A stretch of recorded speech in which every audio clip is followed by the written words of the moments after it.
جہاں بات ہو گلگت بلتستان کی، پاکستان کی دفاع اور سیکیورٹی کی، خطے میں ہونے والی تبدیلیاں، افغانستان، کشمیر اور انڈیا،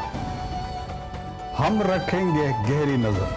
ہم بات کریں گے حقائق اور دلائل کے ساتھ۔ میں ہوں brigadier Masood Ahmed Khan, M two M Urdu, جڑے رہیں منٹ ٹو منٹ۔ السلام علیکم ناظرین، میں بریگیڈیئر مسعود ہوں۔ آج کے اس ویلاگ میں ایک بہت امپورٹنٹ سبجیکٹ ہے جس پر میں بات چیت کروں گا، that is theatrisation of Indian armed forces. India نے ایک بڑا اسٹریٹجک ڈیسیجن لیا اور اس کے تحت وہ انڈیا نے اپنے جو افواج میں جو کنسیپٹ ہے تھیٹرس والا انٹروڈیوس کروایا ہے، اور اس سلسلے میں بات چیت کروں گا۔ اور اس سے پہلے اور جو انڈیا سمجھتا ہے کہ بیسیکلی اس ریجن میں ان کو خطرہ ہے تو دو ممالک سے ہے، وہ چائنا ہے اور پاکستان ہے، لیکن چائنا سے بھی زیادہ ان کو خطرہ پاکستان سے ہے، کیونکہ پاکستان ان کے ہیجمینک ڈیزائن میں سب سے بڑا آبسٹیکل ہے۔ تھیٹرز آف وار کی جب ہم بات کرتے ہیں، basically it refers to the war fought آن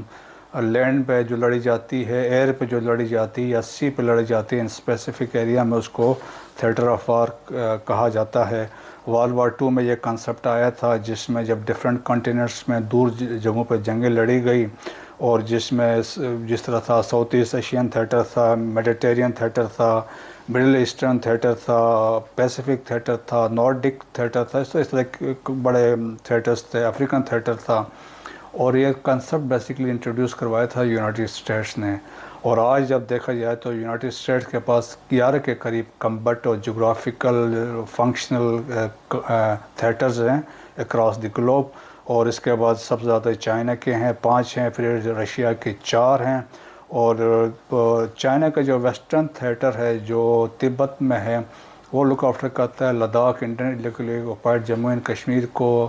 اروناچل پردیش جو ساؤتھ تبت ہے چائنا کا، اور اسی طریقے سے باقی جو ریجنس یا اتراکھنڈ میں جو بارڈر لگتا ہے سکم والے ایریا میں، سلیگری کاریڈور کے اوپر، یہ ساری ایریاز میں جو ویسٹرن تھیٹر ہے چائنیز ان کا رسپانسبلٹی ہے۔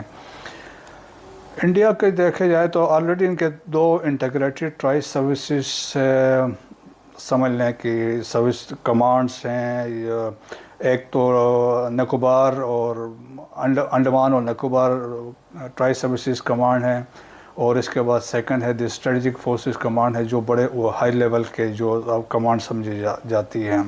اور یہ دونوں بیسیکلی بنائے گئے تھے کارگل کی جب وہاں پہ ڈبیکل ہوا انڈیا کا وہاں پہ، تو اس کے بعد ان کے ریکمنڈیشن کے بعد پہلے یہ انڈمان اور نکوبار بنا، اس کے بعد پھر یہ ٹرائس جو اسٹریٹجک فورسز کمانڈ کا بنا۔ کارگل وار، اس کے بعد کارگل وار کی ایک ریویو کمیٹی بنائی گئی تھی، اور انہوں نے بیسیکلی اس کمیٹی نے بھی ریکمنڈ کیا تھا کہ اس ایک کنسیپٹ جو تھیٹرائزیشن پہ جانا چاہیے۔ اور اس کے بعد پھر ایک اور کمیٹی بنی، لیفٹیننٹ جنرل جو تھے شیکالٹکر تھے، جنہوں نے ریکمنڈ کیا ٹرائس تھیٹر کمانڈس کے لیے، and he also recommended the creation of chief of defence services کی انہوں نے کہا اپائنٹمنٹ بھی ہو، اور ایک انہوں نے کہا ایک الاؤ آفس ہو۔ بیسیکلی یہ کنسیپٹ بپن راوت کے آتے یہ سٹارٹ ہو گیا تھا، لیکن اس کے ڈیتھ کے بعد یہ چیزیں سٹال ہو گئی تھی، اور ابھی ریسنٹلی پھر اس کے بعد جو ایک بل انڈین لوک سبھا میں پیش ہوا اور اس میں یہ کنسیپٹ دیا گیا ہے۔ ایٹ پریزنٹ انڈیا کی جو ٹوٹل کمانڈس ہے 17 کمانڈس ہے، اس میں 7 آرمی کی ہیں، 7 ایئر فورس کی ہیں اور 3 نیوی کی ہے۔ دو انٹر سروسز جو میں نے جس کی بات کی، the inter services re organization بل جو ہے 2023 جو انٹروڈیوس کروایا تھا، اس میں یہ تھیٹرز کی بات کی گئی ہے، اور اس میں یہ ریکمینڈ کیا گیا تھا کہ 3 تھیٹر کمانڈ ہوں گی for better command and control. اور کیونکہ انہوں نے یہ سمجھا تھا جب کارگل کی جنگ ہوئی تو ایک تو انہوں نے کہا تھا انٹیلیجنس فیلئر تھا، سیکنڈ یہ تھا کہ جو انڈین ایئر فورس تھی ان کی موبلائزیشن میں ٹو کنسیڈریبل ٹائم، تو اس وجہ سے کہتے ہیں ان کو ڈبیکل ہوا۔ تو پہلا تھیٹر کمانڈ جو ابھی بننے جا رہا ہے وہ بنے گا جے پور میں۔ جے پور جیسے کہ آپ کو پتہ ہے راجستھان کا کیپٹل ہے، اور یہ بیسیکلی یہاں جے پور میں ساؤتھ ویسٹرن جو کمانڈ ہیڈ کوارٹر یہاں پہ ہے۔ تو اب جو بیسیکلی جو یہ تھیٹر بنے گا جے پور والا، اس میں ساؤتھ ویسٹرن کمانڈ شامل ہے، ویسٹرن کمانڈ شامل ہے، سدرن کمانڈ شامل ہے، اور ایلیمنٹس آف نادرن کمانڈ۔ تو اس کا مطلب یہ ہوا کہ اس میں سب سے زیادہ جو تھیٹر ہوگا، جو سب سے بڑا ہیوی تھیٹر ہوگا، وہ پاکستان کو کاؤنٹر کرنے کے لیے انہوں نے تھیٹر کو کریٹ کیا ہے۔ سیکنڈ جو تھیٹر بنے گا وہ بیسیکلی چائنا کے اگینسٹ بنا ہے، اس کو وہ بیسڈ ہوگا لکھنؤ میں، اتر پردیش کا کیپٹل ہے، اور اس میں ایسٹرن کمانڈ شامل ہے، اس میں سینٹرل کمانڈ شامل ہے، اور ایلیمنٹس آف نادرن کمانڈ اس میں شامل ہیں۔ اور تھرڈ جو تھیٹر کمانڈ ہوگی وہ ٹرائی سروس، جو تھرڈ کمانڈ جو ہوگی میری ٹائم کمانڈ ہوگی، اور جو اس کو انہوں نے کہا ہے ایک جگہ ہے کاروار میں جو کرناٹکا میں ہے، وہاں پہ یہ ہوگا، اور یہ کمانڈ نیوی کے پاس رہے گی تھرو آؤٹ، جبکہ جو باقی جو کمانڈ تھیٹر کمانڈس ہیں جے پور والا اور لکھنؤ والا، اس میں ایئر فورس اور نیوی والے اس میں روٹیٹ کریں گے، اور جو کمانڈ جو ہوگی یہ سینئر موسٹ لیفٹیننٹ جنرل جو ہوگا 3 اسٹار اس کو کرے گا۔ اور اس میں یہ ہے کہ اگر دیکھا جائے تو جو تھیٹر کمانڈس کے جو ہیں they will report to chief of defence services, جس کا دفتر آلریڈی بنایا جا رہا ہے، اور اس کو ڈپارٹمنٹ آف ملٹری افیئرس کہا جائے گا، اور وہاں پہ یہ لوگ رپورٹ کریں گے۔ سو ڈپارٹمنٹ آف ملٹری افیئرس کا جو وہ باس ہوگا، جو چیف آف ڈیفنس سروسز ہوگا، وہ ہی will be the strongest man as far as India is concerned. اب اس کا فائدہ کیا ہے؟ ایک تو یہ ہے کہ جی ایک ہی کمانڈر کے انڈر سارے افواج ہوں گی تمام،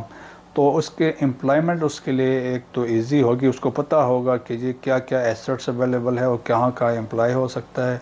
پھر یونیفائی ہوگا، یونٹی کمانڈ ہوگی، سینرجی ہوگی، چیزوں میں آسانی رہے گی، کنفیوژن اس میں نہیں ہوگی، اور بیٹر امپلائمنٹ ہوگی، بیٹر پلاننگ ہوگی، بیٹر کوآرڈینیشن ہوگی۔ یہ بیسکلی ایڈوانٹیجز جو اس کا فائدہ اٹھایا جا سکتا ہے۔ لیکن اس میں ایشوز بھی بہت سارے ہوں گے۔ Subsequently it will take considerable time, کیونکہ یہ میچور ہونے میں سسٹم اس میں لگے گا۔ پھر یہ ہے it will be a costly affair ہوگا، پھر اس میں جھگڑے ہوں گے، کیونکہ the distribution of assets will be an issue between various arms جو ہیں، وہ مسئلہ آئے گا۔ پھر جو ہے پروموشن کے چانسز کم ہو جائیں گے، کیونکہ it will narrow down the promotion, جہاں پہ ہوگا کم ہی ہو جائے گی جہاں پہ پہلے زیادہ چانسز تھے۔ اور ابھی یہ ہے کہ اس کا یہ ہے کہ ابھی اس سے پاکستان کے کیا امپلیکیشن، پاکستان کو کوئی سچ امپلیکیشنز کوئی نہیں ہیں۔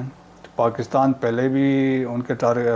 کنسنٹریشن انڈین آرمی کی ویسٹ کی طرف تھی ٹواز پاکستان، اکارڈنگلی وہ فوجیں ایون جو ایسٹ سے بھی شفر کے وہاں پہ لاتے تھے۔ اب ویسے کہانیاں وہ بہت ڈالتے ہیں کہ ہم یہ بڑی ویری کمپیٹنٹ، اور we are in a perfect position to fight 2 front war, جو ان کے بس کی بات نہیں ہے۔ چائنا نے ان کے ساتھ جو گلوان میں کیا ہے، اور ہم نے جو حال ہی میں کارگل میں کیا ہے، یا پھر 27 فروری کو جو ہم نے جواب دیا، تو ان کو پتہ ہے۔ سو دیئر فور ان کے آپ نے دیکھا ہوگا کہ میکسیمم کنسنٹریشن اس ٹوارڈ پاکستان ہے،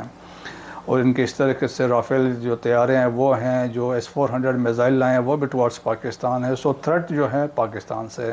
تو پاکستان کی یقیناً اپنی جو پلاننگ ہے، اپنی ایک سوچ ہے، اور اپنی اکارڈنگلی ایک جو پروسیس ہے، ایویلویشن کرتے ہیں، جو ریسرچ کرتے ہیں، جو اسٹڈی کرتے ہیں، تو وہ اپنی ایک پلاننگ افواج پاکستان یقیناً اس پہ کر رہے ہوں گے، اور اس میں کوئی مسئلہ نہیں ہوگا۔ ہمیں اس میں فکر مند ہونے کی ضرورت نہیں ہے کہ ان ڈیولپمنٹ سے اتنا کیا ہم پہ امپلیکیشنز ہوں گی۔ تاہم ہمارا جوائنٹ سروس ہیڈ کوارٹر کا رول اس میں امپورٹنٹ ہے، جو پہلے سے بھی کر رہا ہے، وہ یقیناً اس پہ فیوچر میں دیکھے گا کہ اس میں کیا ہمارے جو آلریڈی ایگزسٹنگ سسٹم میں بہتری لا سکتے ہیں۔ وی لاگ دیکھنے کا شکریہ۔ پاک فوج زندہ باد، پاکستان پائندہ باد۔